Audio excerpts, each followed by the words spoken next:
Let's move on to the fifth piece, and that's understanding the significance of sensory play. I call sensory play stimming, debilitating sensory addictive behaviors. Okay. And let me tell you why.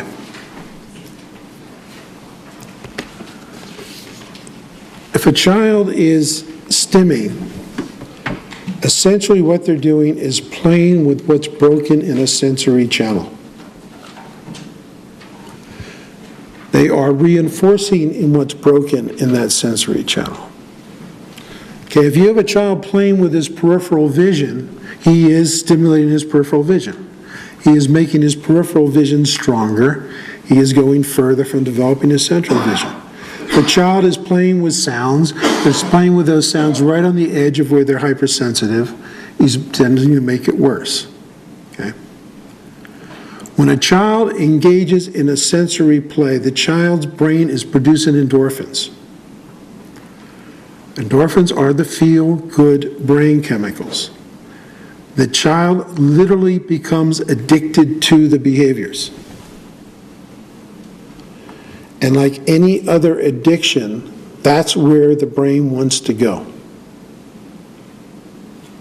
The more stims the child has, the more addictive behaviors the child has, the easier it is for the child to create new addictive behaviors.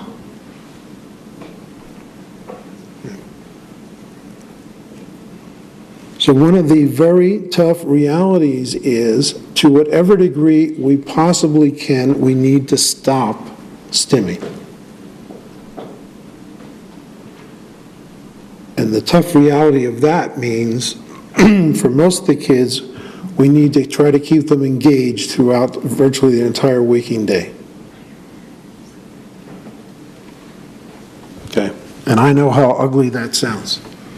Okay, because we've gone through it with thousands of families, and it's not an easy deal, but it is a necessary thing to do. And we have families who give us stories all the time, things like, they finally went out and left their kid with a babysitter and came home 2 hours later, and it was blatantly obvious the babysitter let the kid stim, and it took them a week to 2 weeks to get the child back to where they were before they went out. A weekend with the grandparents takes 2 months to recover from. Okay. It's an addiction like any other addiction. A little bit of it keeps the addiction going. And again, if you look at all the pieces, you can't take a child, for example, whose auditory processing is a 1 going on a 2. Say, okay, we are going to stop the addictive behaviors and he's going to be fine. It doesn't work yet because you don't have the processing up to the point where you can replace the addictive behaviors with anything that's good. You got to be up to a 3 before the child can process well enough to engage in meaningful play. To whatever degree we can normalize the sensory channels, to that degree, the sensory play no longer works. Okay, if I can develop the macular vision to the point where the peripheral vision is no longer hyper, this doesn't work anymore. So we've got to stop the addictive behaviors, we've got to normalize the sensory channels, and we've got to build the sequential processing and teach the child other things to do. Okay, so we got a lot of pieces to put together, to make this happen the way we want to make it happen.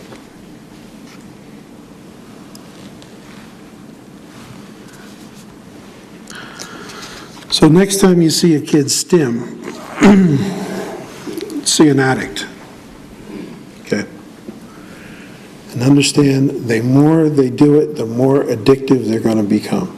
And the more they're breaking what we're trying to fix.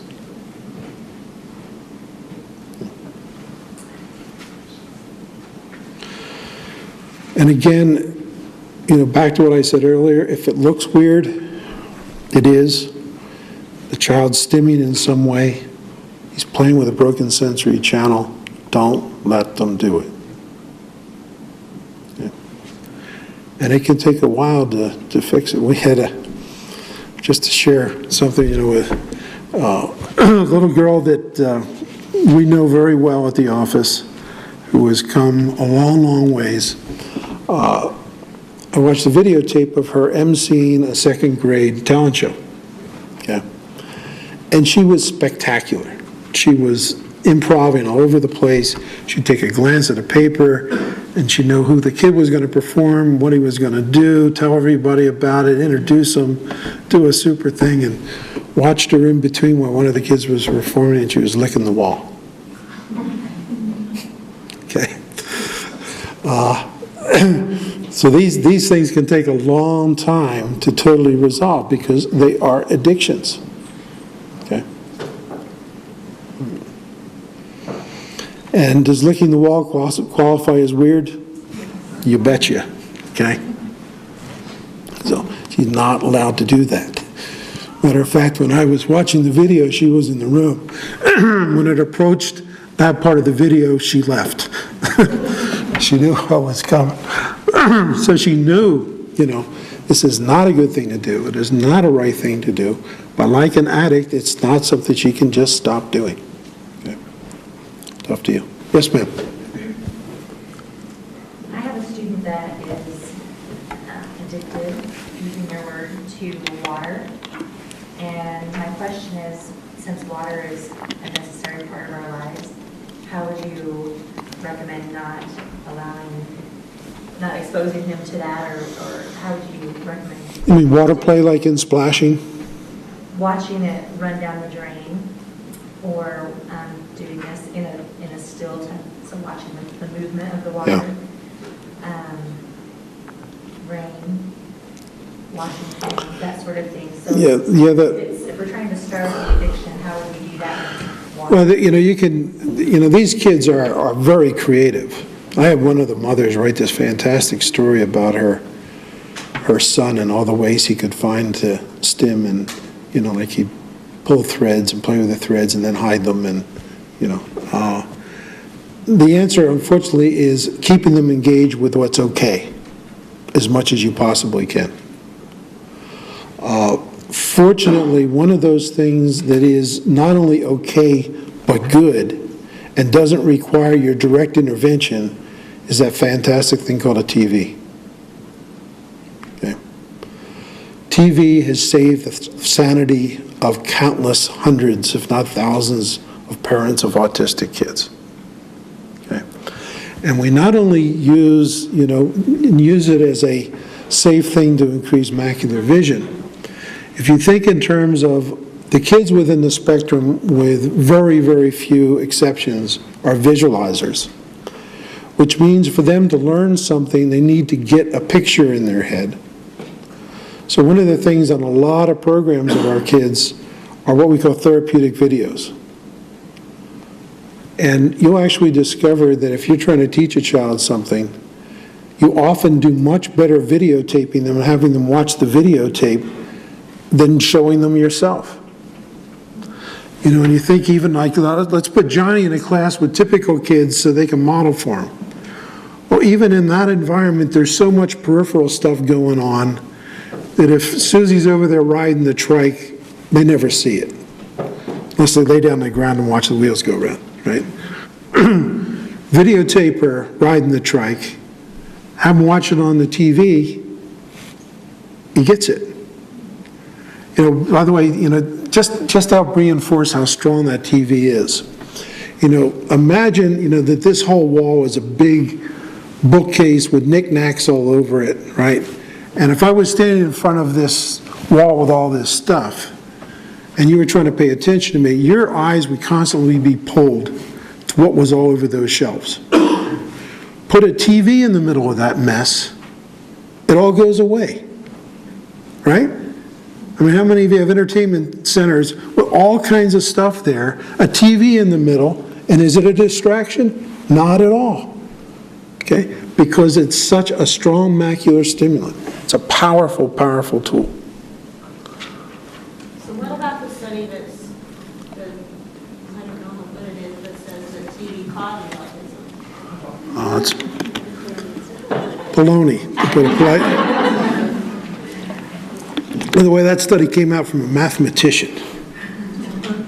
Right. And it really wasn't a study, it was an opinion. I always reassure myself that my son watched so much TV because he was borderline nonverbal, but he would pick up the lines from the TV. All right, let me expand on that a little bit. Because too much of something becomes a bad something. Watch a movie once and know. Yeah, part of what we have to watch, again, our kids tend to be strong visualizers. Movies become a stim. Okay? Watch a movie once, watch a movie twice, and get rid of it. All right? Because what happens after that is the child can, in fact, visualize the entire movie, and the stim becomes the child is anticipating what's happening, and when it happens, the endorphins just go. Okay? And some of you, I'm sure, you can watch your kids watch a movie that they've watched, and they can be sitting there calmly, and all of a sudden, you see their body start to move, right? And, as they keep approaching the spot where this thing happens that they love so much, it happens, and all of a sudden they're jumping up and they're flapping and they're hopping, and, all right, they're crazy stimming machines, all right? Because they got their fix, because the thing they anticipated happening happened. And they can see that thing happen 10,000 times, and it just gets stronger and stronger and stronger. So one of your challenges, TV is great, but you got to have a lot of different stuff, and you're generally better off with TV programs than videos. And if it's videos, rent them so you can take them back. All right. How does it feel like if you have a real high-functioning one and they're playing video games? Video games are a different deal, okay? Because they do change. If they perseverate, for example, like they're playing Mario, and they have this thing, and they always make them fall at the same spot. Does that look weird? Yeah. Okay. That's not good. They're just doing it as If they're playing it appropriately, terrific. Yeah. Okay. But if they're perseverating with anything, doing the same thing over and over again, getting stuck, not good. Perseveration is a form of debilitating sensory addictive behavior. So all those videos that your kid has watched 100 times, give them away. Okay? But not to another family with an autistic kid. Yeah. I just could ask, can eating be a steady behavior? Can reading? Eating. Eating, absolutely. A lot of us have that problem. Yeah. That's what I was just thinking. Yeah. Yes. In essence, though, isn't it better to have a child engaged with a person in an activity rather than looking at a screen? Because there's a lot of other research. Oh, absolutely. The problem is keeping a child engaged throughout his entire waking day is a tough deal. The reverse of that, though, for say TV is excellent, then, easy for parents to put them in front of them for 3-4 hours a day, and that's not good. Because you want engagement with a human being. Well, it depends. It depends how much engagement we can get with a human being. I would much rather have that child in front of that TV set for 3 or 4 hours a day than off stimming in the corner. Absolutely. And in fact, I'd rather have him watching TV for 8 hours a day than off stimming in the corner. Okay, and if the content is good, it's the best educational tool in town. As I say, a lot of the kids will attend better to the information on a TV than if you are physically in their face doing it. Okay. Particularly in a classroom. One of the things that I mentioned that we do is after we give a family a program, we have them videotape the child doing the program. And, some of the videotapes we get where the program is being done at school, I hear my staff members scream from down the hall, okay, watching what's going on, all right, because you've got some teacher or an aide trying to work with this kid with all this hypersensory dysfunction in this room that's like a circus, okay, where there's kids running around, there's all kinds of movement, there's all kinds of noise, and this teacher is trying to get this child to engage. You know, give me a break. You know, that's not going to happen. You know, the ideal learning environment, if you're talking about one-on-one for a kid, is a totally empty room with white walls. And if we really wanted to make it ideal, it'd be round without any edges. Okay? But everything you add to that is a distraction. Everything. So don't knock TV. It saves the sanity of a lot of parents. Yeah. Okay.